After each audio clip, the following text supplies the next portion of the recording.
नमस्कार दोस्तों, मेरा नाम है विजय कुमार। आप देख रहे हैं कॉमिक्स पिटारा चैनल को। तो चलिए दोस्तों, हम लोग एफएमसी कॉमिक्स में महासंग्राम सीरीज की कॉमिक्स पढ़ रहे थे और ये इस सीरीज की 5वीं कॉमिक्स है। इसके पहले कि मैंने सारी कॉमिक्स को अपने चैनल पर अपलोड कर दिया है। अगर आपने नहीं देखा है तो आप हमारे चैनल पर विजिट कर सकते हैं। तो चलिए इसकी शानदार स्टोरी को हम शुरू करते हैं। तो आप देख सकते हैं इसका कवर पृष्ठ जो कि कुछ इस तरह का है। ओके, यहाँ पर डिस्क्लेमर दिया गया है तो आप इसे पढ़ सकते हैं। और यहाँ पर आर्टिस्ट एंड एडमिन में जो जफ़र इमरान जो हैं वो हमारे यहाँ के हैं। तो जब मैंने ये देखा तो मुझे काफ़ी खुशी हुई। और ये जो है हमारे पास कॉमिक्स पढ़ने के लिए आते थे। तो ओके, और यहाँ पर पूर्व सार दिया गया है, आप पढ़ सकते हैं। इसके लिए आपको इसके पहले की सारी कॉमिक्सों को पढ़ना ज़रूरी है। ब्रह्मांड रक्षक हेडक्वार्टर, जहां उपस्थित सभी सुपर हीरो स्तब्ध खड़े थे और उनकी इस स्तब्धता को तोड़ा बाबा गोरखनाथ की गंभीर आवाज़ ने। ये तुम क्या कह रहे हो शक्तिमान? तुम इस दुनिया के सबसे शक्तिशाली मनुष्य हो, जिसकी शक्तियाँ देवतुल्य हैं, जिसके लिए कोई भी कार्य असंभव नहीं है। लेकिन तुम्हारा कहना है कि तुम समय यात्रा नहीं कर सकते क्योंकि तुम शापित हो। भला तुम्हें शाप किसने दिया है?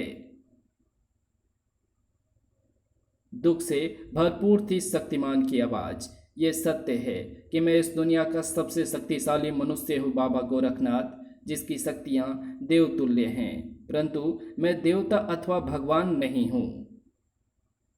मैंने प्रकृति के पंच तत्वों से विशेष शक्तियाँ अर्जित की है, जिसके कारण मैं शक्तिशाली अवश्य हूँ, परंतु प्रकृति से छेड़छाड़ करना मेरे लिए भी वर्जित है।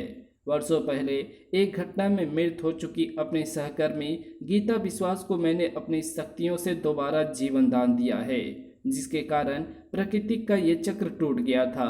चूंकि जीवन मरण प्रकृति या ईश्वर के हाथ में है और इसे मैंने तोड़कर उसके चक्र में व्यवधान उत्पन्न किया था, इसलिए महागुरु ने मेरी शक्तियाँ छीन ली थी। कालांतर में मेरी शक्तियाँ तो मुझे वापस मिल गईं, परंतु साप नहीं हटाया गया। इसलिए मैं अपनी सीमित शक्तियों के साथ समय यात्रा करने में असमर्थ हूँ बाबा गोरखनाथ, मुझे क्षमा करें। सच्ची पुकार सुनकर तो स्वयं भगवान भी अपने भक्त के पास चले आते हैं। महागुरु तो फिर भी मनुष्य थे। वत्स शक्तिमान, प्रणाम गुरु श्रेष्ठ, आप यहाँ? तुम्हारी पीड़ा ने हमें यहाँ आने के लिए विवश कर दिया। वत्स, इस पृथ्वी पर हर प्राणी प्रकृति और ईश्वरीय नियमों से बंधा हुआ है, चाहे वो एक साधारण मनुष्य हो अथवा तुम जैसा महाशक्तिशाली। उसे प्रकृति के कार्यकलापों और चक्र में व्यवधान डालने की अनुमति नहीं है। गीता विश्वास को मरणोपरांत पुनः जीवन प्रदान करके तुमने उस चक्र को तोड़कर प्रकृति को क्रोध कर दिया था, जिसके कारण हमें तुम्हारी शक्तियाँ लेनी पड़ी थी। तुम्हारी शक्तियों को तुम्हें वापस लौटा तो दी गई, परंतु उन्हें सीमित कर दिया गया था ताकि ऐसी घटना की पुनरावृत्ति ना हो। असत्य बोलना पाप होता है, परंतु यदि किसी के प्राण बचाने के लिए असत्य कहना पड़े तो वो पाप नहीं बल्कि पुण्य के समकक्ष हो जाता है पुत्र। ठीक इसी प्रकार यदि अपने व्यक्तिगत स्वार्थ से परे मानवता और संसार की रक्षा के लिए प्रकृति के विरुद्ध कुछ कदम उठाने पड़े तो वो पाप नहीं होगा। परंतु आज समय पुनः ऐसी परिस्थितियां सृजित कर रहा है जिसमें तुम्हें पूर्ण शक्तियों की आवश्यकता है। इसलिए हम आज और अभी तुम्हारी शक्तियों पर लगा हुआ अवरोध हटा रहे हैं।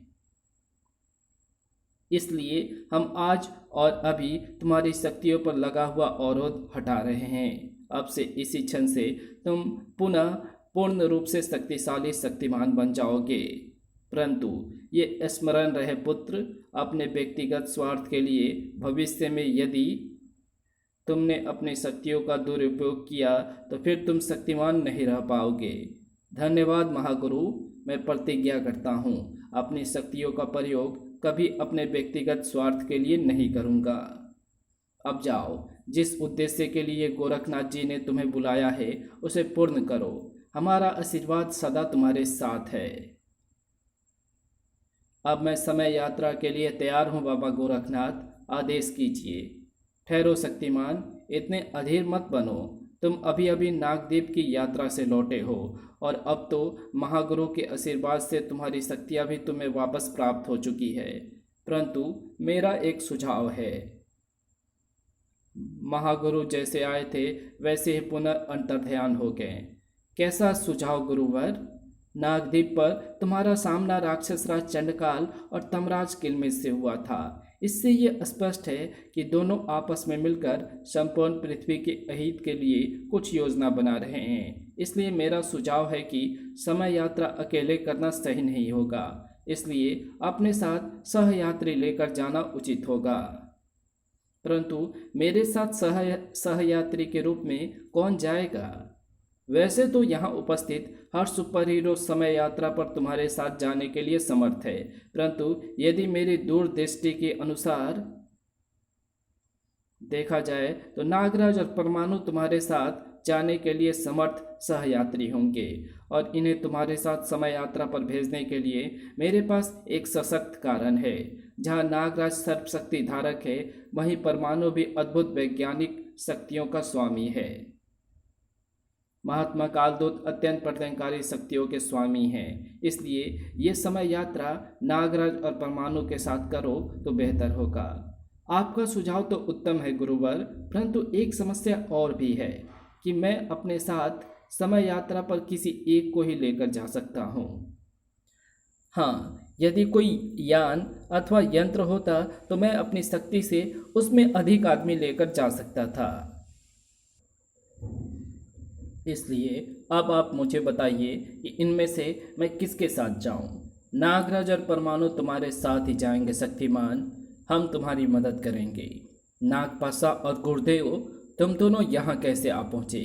नागपाशा और गुरुदेव ब्रह्मांड रक्षक हेडक्वार्टर में पहुँच चुके थे और वहाँ से दूर नागद्वीप की धरती पर महात्मा कालदूत की गुफा में। उठ कालदूत, ये साधु सन्यासी बनने का ढोंग रचना बंद कर दे। तूने हमसे जो विश्वासघात किया है उसका दंड देने के लिए हम तुम्हारे समक्ष उपस्थित हुए हैं। हम यानी राक्षसराज और नागद्वीप सम्राट चंडकाल। नाग सम्राट, आप यहाँ, और आप हमें ढोंगी कह रहे हैं? हमने ऐसा क्या अपराध किया है जिसके लिए आप हम पर इस प्रकार का आरोप लगा रहे हैं? आरोप नहीं, सत्य है बुढ़े। तूने अपने सम्राट के शत्रु नागराज के मित्र शक्तिमान से न केवल इस अमर स्फटिक का रहस्य बताया है, बल्कि मुझे परास्त करने के लिए कोई उपाय भी सुझाया है। जिह्वा को लगाम दीजिए नाग सम्राट, आप नागद्वीप के सम्राट हैं। इसका ये अर्थ कदापि नहीं है कि आप हमारा अपमान करें। हम नागद्वीप के संस्थापक और संरक्षक हैं। हमारा कार्य नागद्वीप की रक्षा और उन्नति है, न कि केवल नागद्वीप के शासक की आज्ञा मानना। यह हमारी निष्ठा ही है जो आपके इस प्रकार हम पर आरोप लगाने के बाद भी आप हमारे समक्ष जीवित खड़े हैं। हम एक तपस्वी हैं और तपस्वी का धर्म होता है अपनी शरण में आए हुए को सही मार्ग दिखाना और उसकी समस्या का निवारण करना। शक्तिमान के मामले में हमने अपना वही धर्म निभाया है। तेरी इतनी हिम्मत कि तू मुझे आंखें दिखाता है, मैं तुझे जीवित नहीं छोड़ूंगा। अमर स्फटिक से घातक किरणें निकली तो जरूर, परंतु कालदूत तक नहीं पहुंच पाई। अमर स्फटिक की शक्ति हम पर प्रभाव नहीं डाल सकती सम्राट, क्योंकि हमने ही सर्वप्रथम उसे सिद्ध किया था। उल्टा यदि हम चाहें तो अपने काल दंड द्वारा अमर स्फटिक की शक्ति को सोखकर उसका वार आप पर ही कर सकते हैं। बड़ा हम चाहते तो हमारा ये वार आपके लिए प्राण घातक भी सिद्ध हो सकता था नाग सम्राट, परंतु हम नागद्वीप के सिंहासन के प्रति वचनबद्ध हैं, इसलिए हम आपका अहित नहीं करेंगे। एक राजा का कर्तव्य केवल अपने राज्य की जनता की सुख समृद्धि के बारे में ही नहीं, अपितु संपूर्ण संसार के हित के लिए सोचना होता है। परंतु आप ये नहीं समझेंगे क्योंकि आप एक असुर हैं।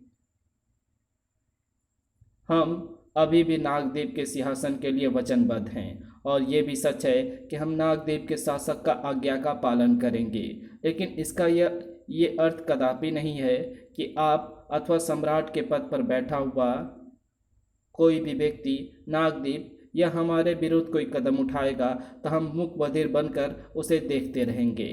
यदि भविष्य में आपके मन में ऐसा कोई विचार आए तो ये स्मरण रखिएगा कि हम तपस्वी से पहले एक योद्धा भी हैं।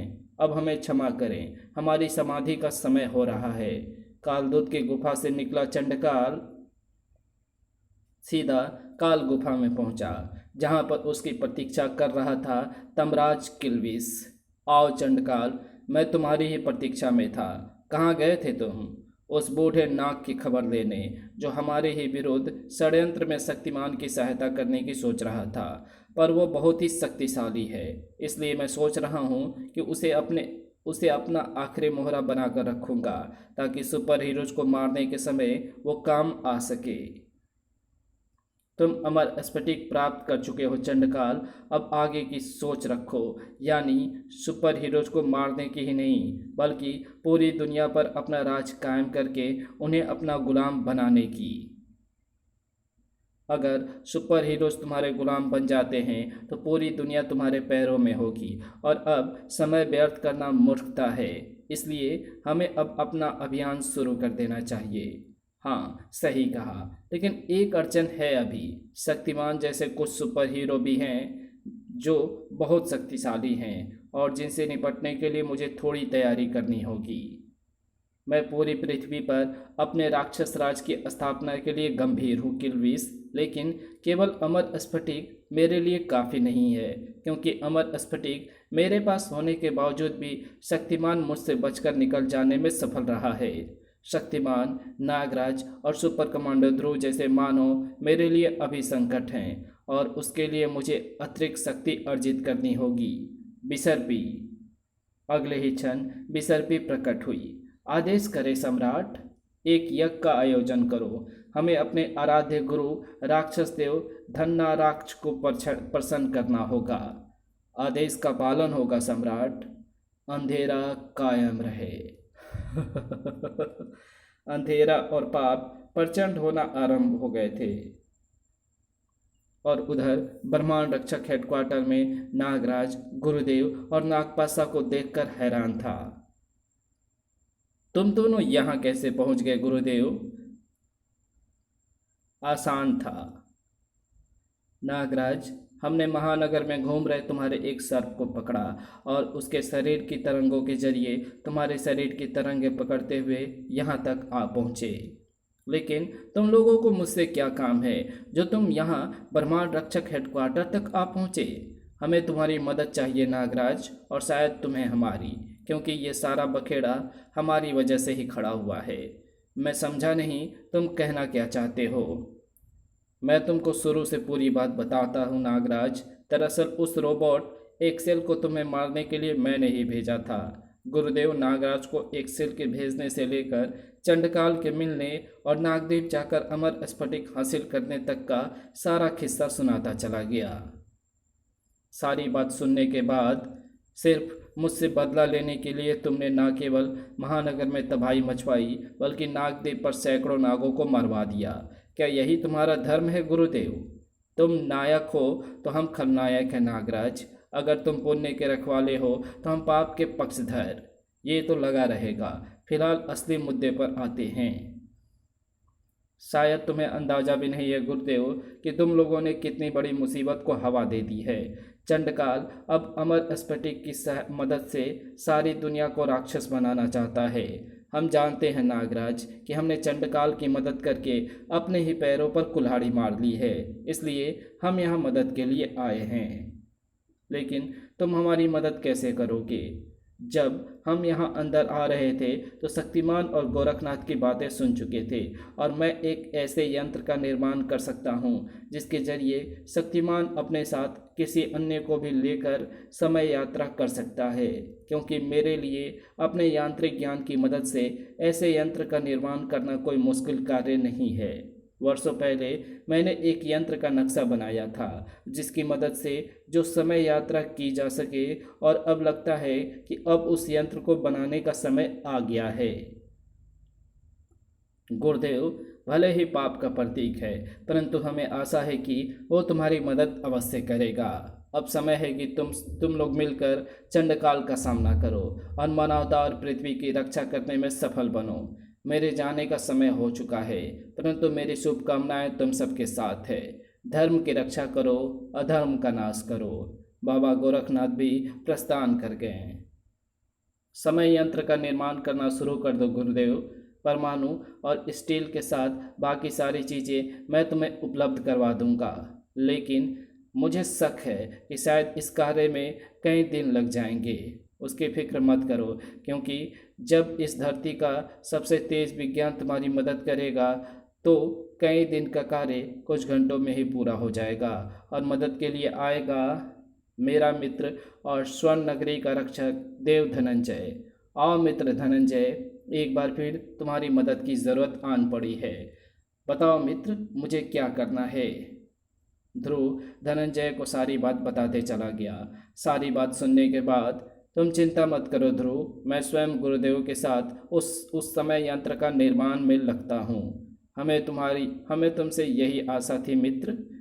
न्याय शक्तियाँ अपना प्रभाव बढ़ा रही थी और असत्य भी अपनी चालें चलना शुरू कर चुका था। चंडकाल अपने राक्षस गुरु धन्नाराक्ष को प्रसन्न करने के लिए यज्ञ आरंभ कर चुका था।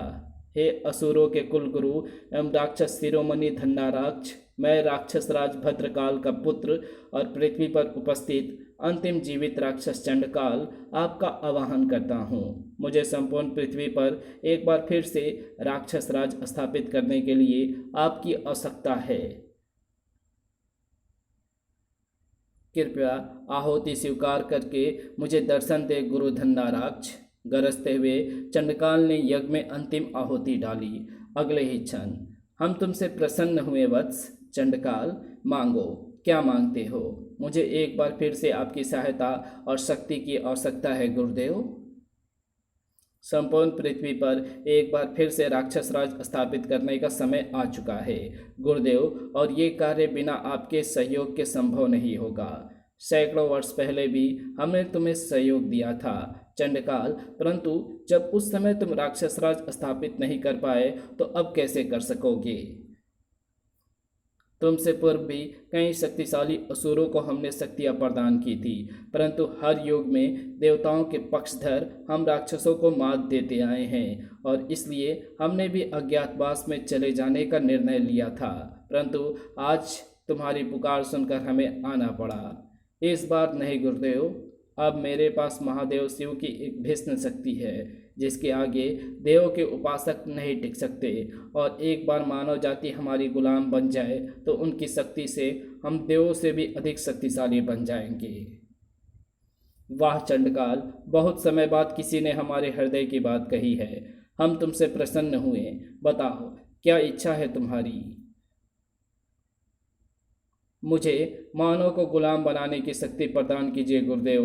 मैं संपूर्ण पृथ्वी के मानव को अपना गुलाम राक्षस बनाना चाहता हूँ। अवश्य चंडकाल, लो, हम तुम्हें अपनी काली सम्मोहक शक्ति ध्रुमकाल प्रदान करते हैं, जिसके संपर्क में आने वाला तुम्हारा गुलाम बन जाएगा, और साथ ही तुम्हें 100 असुरों का शारीरिक बल भी प्रदान कर रहे हैं, जो तुम्हें एक देव के बराबर शक्तिशाली बना देगा। परंतु स्मरण रहे, यदि तुम अपने ध्येय में असफल रहे तो ये दोनों ही शक्तियाँ तत्क्षण तुमसे छिन जाएगी। अब जाओ और संपूर्ण पृथ्वी को राक्षस बनाने के अपने सपने को पूरा करो। हमारा आशीर्वाद और शक्तियाँ तुम्हारे साथ है। इतना कहकर राक्षस गुरु धन्नाराक्ष अंतर्ध्यान हो गए और संपूर्ण काल गुफा में गूंज उठा चंडकाल का राक्षसी अट्ठास, जिसके एक एक शब्द में भरी थी खूंखारता।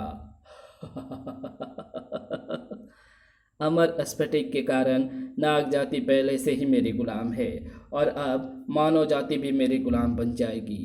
अब संपूर्ण पृथ्वी बनेगी मेरी गुलाम, और मानव नाम के कीड़े करेंगे मेरी दास्तां।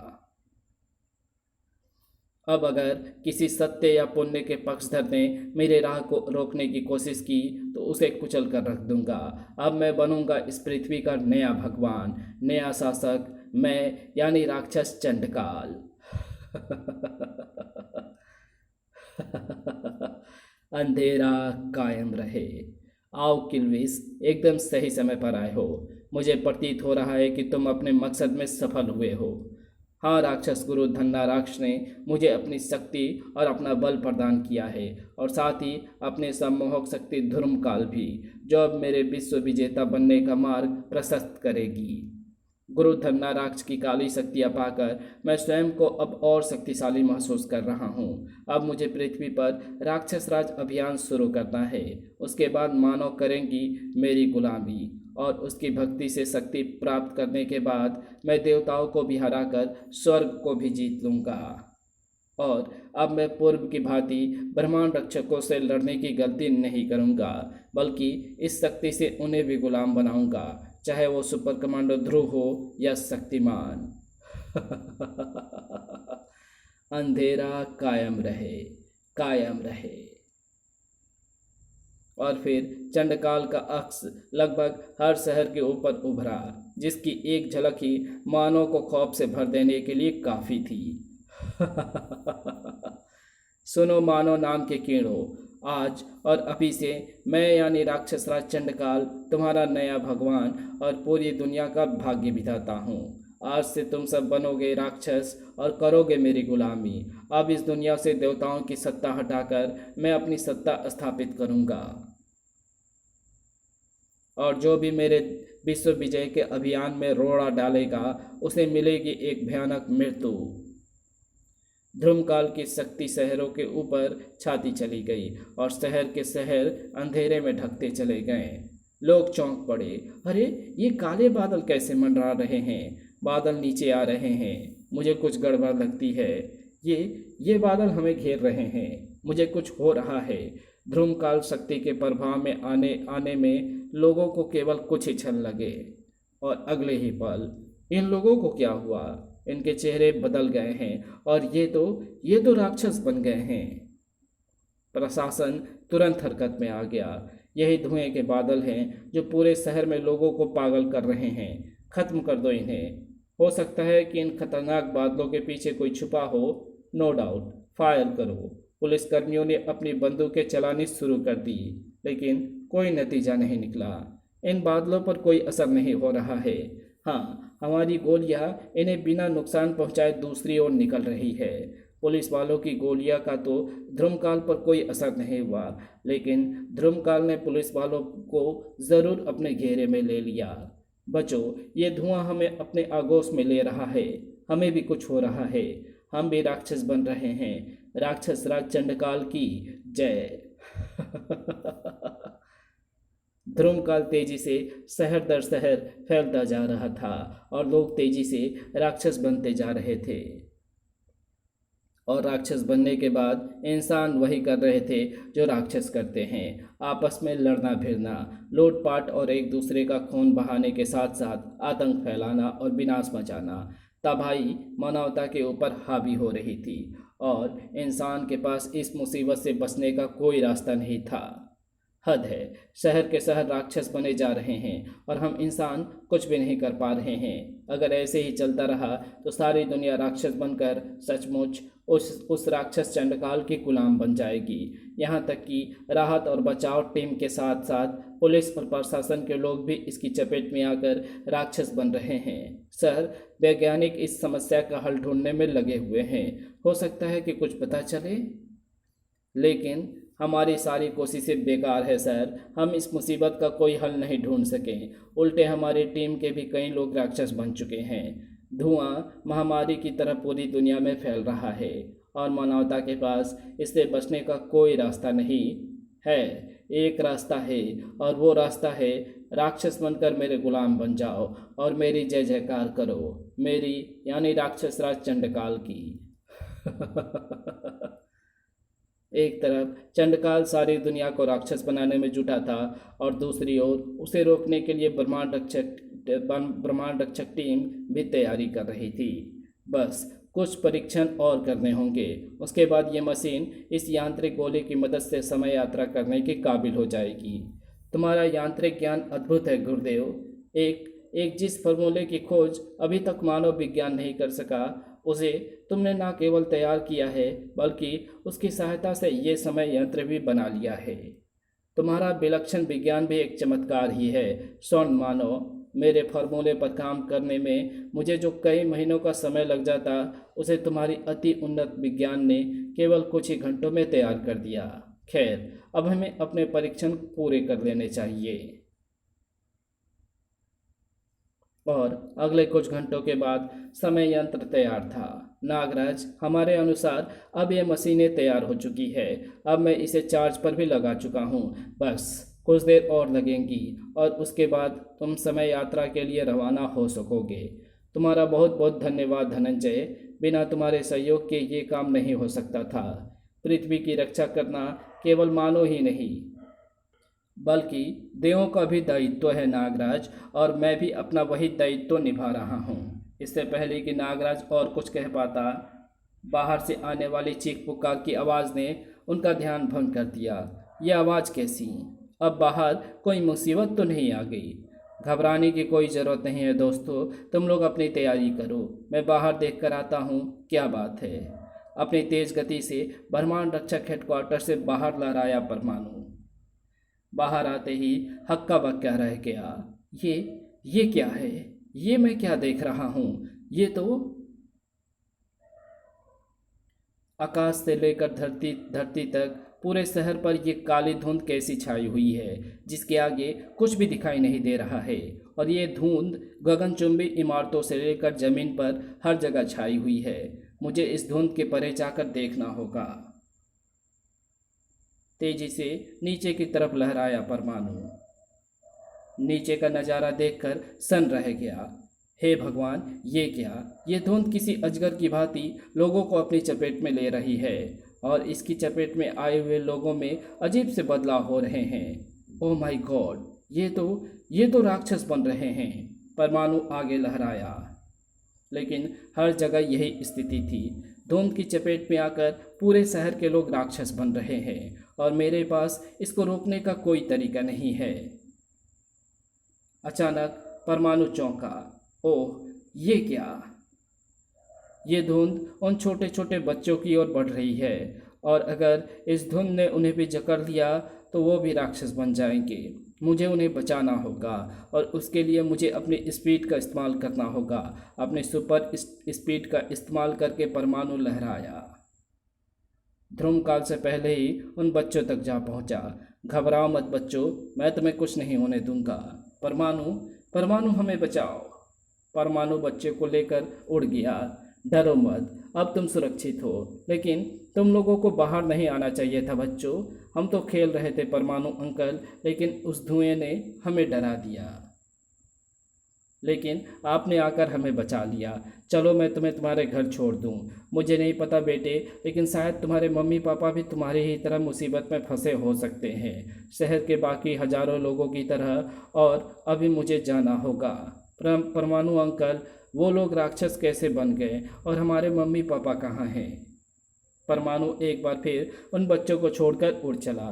दरवाज़ा बंद कर लो और घर के अंदर रहो बच्चों। इस धुंध से बचने का यही सेफ तरीका है। तुम्हारे मम्मी पापा भी जल्द ही आ जाएंगे।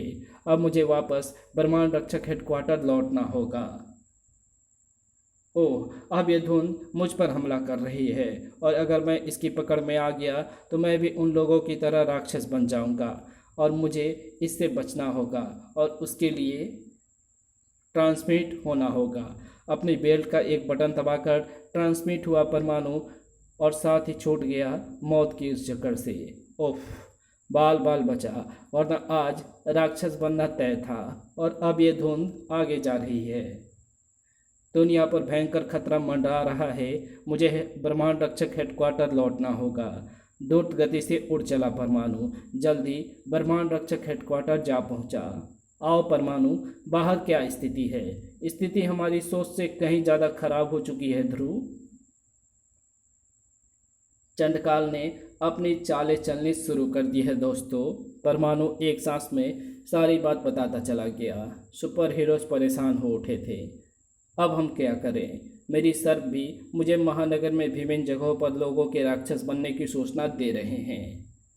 मेरे वायरलेस पर भी अनेक जगहों से पुलिस की खबरें आ रही हैं। लोग बहुत अधिक संख्या में राक्षस बन रहे हैं। शक्ति, जरा टीवी ऑन करना, देखते हैं कि बाहर क्या स्थिति है। नमस्कार, मैं अंजलि शर्मा। आप देख रहे हैं एफएमसी न्यूज। अभी अभी प्राप्त सूचनाओं के आधार पर ये पता चला है कि देश के कुछ हिस्सों में एक अनजानी धुंध के कारण लोग बड़ी संख्या में राक्षस बन रहे हैं। हालांकि सरकार ने अभी स्थिति स्पष्ट नहीं की है, लेकिन हमारी तरफ से स्थिति स्पष्ट है। अब मानव के सामने दो ही मार्ग है, या तो राक्षस बनकर महामहिम चंडकाल की गुलामी स्वीकार कर लो, अन्यथा मृत्यु को प्राप्त हो जाओ। राक्षस राज चंडकाल की जय हो, अंधेरा कायम रहे। स्थिति सचमुच बहुत ही ज़्यादा गंभीर है दोस्तों। मित्रों, तुम्हारा समययान तैयार हो चुका है। अब तुम लोग इसमें यात्रा कर सकते हो। इस समययान के अंदर मैंने स्वर्ण नगरी के विज्ञान की मदद से आधुनिक तकनीक डाली है, जो स्वयं ऊर्जा उत्पादन करके यात्रा कर सकती है। अब ये तुम सबको लाने और ले आने में पूरी तरह से सक्षम है। तुम लोग एक महान कार्य के लिए जा रहे हो। मैं महादेव से प्रार्थना करूंगा कि तुम्हारी यात्रा सफल हो। अब शक्तिमान को भी बुला लो। मुझे बुलाने की आवश्यकता नहीं है मित्र धनंजय, मैं बस कुछ तैयारियां करने गया था और अब वापस आ चुका हूँ। हम जाने के लिए तैयार हैं। तुम लोगों के आने तक हम यहाँ पर स्थिति नियंत्रण पर रखेंगे। दोस्तों, आशा है हम जल्द ही लौट आएंगे। इस कहानी को यहीं समाप्त करते हैं। इसके आगे कहानी पढ़ेंगे इसके पार्ट 2 में। तो मिलते हैं इसके दूसरे पार्ट में। तब तक के लिए बाय। अगर आपको ये वीडियो पसंद आई हो तो इस वीडियो को लाइक शेयर कमेंट जरूर कर देना। चैनल पर नए हो तो चैनल को सब्सक्राइब कर ऑल नोटिफिकेशन को सिलेक्ट ज़रूर कर देना। Thanks for watching my videos.